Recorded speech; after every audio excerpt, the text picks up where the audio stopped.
sometimes I can watch a film that I've never heard of and know nothing about and find that it's a hidden treasure.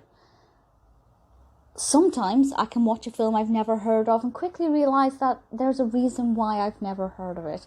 And unfortunately, one such film is the 2015 film Princess Cut. And this sounded quite interesting. It sounded quite sweet. It is a romance. I'm not the biggest fan of romance films unless they're Christmas based. But I wanted something that was kind of easy to watch and heartwarming, at least to some extent.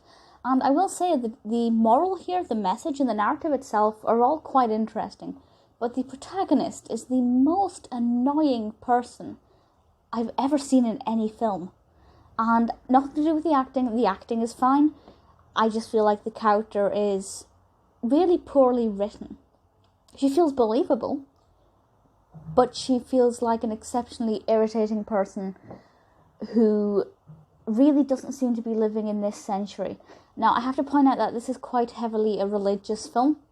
I am spiritual, and, that's something that I thought, I'd relate to, would be really interesting, and often saying that, if it's God's will, it will be.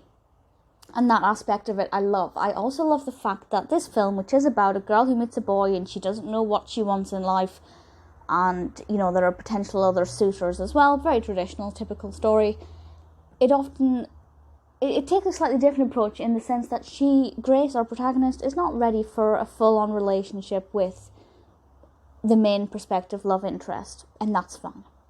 But it's so funny. Not really. He kissed her, and she went to see a therapist because she couldn't cope with it. And I'm thinking, if you can't cope with kissing somebody to the extent where it makes you go to see a therapist, maybe you shouldn't really be thinking about marriage yet.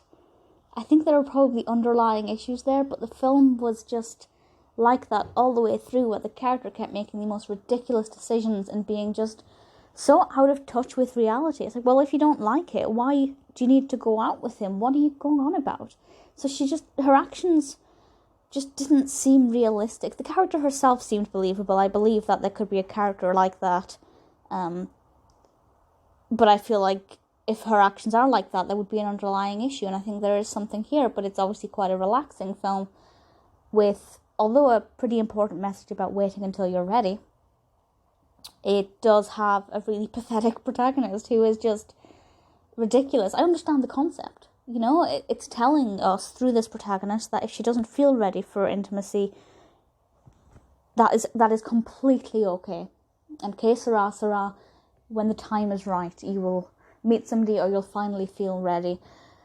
But the fact that he kissed her and she went to a therapist because of it is just so funny, because it's not like she was experiencing trauma or anything. She just felt confused. If everybody went to a therapist if they felt confused after a kiss, everybody would become a therapist because they'd be in even more demand. They'd be even better well off as well. So it's not a good film. The camera work is not good. For the most part, it's fine. It's nothing amazing. But at the same time, there were some pretty dodgy, shaky camera work at some point. So it's not terrible in that respect. But the narrative, although sweet and could have been nice, was just spoiled by the world's most annoying, unbelievable protagonist ever.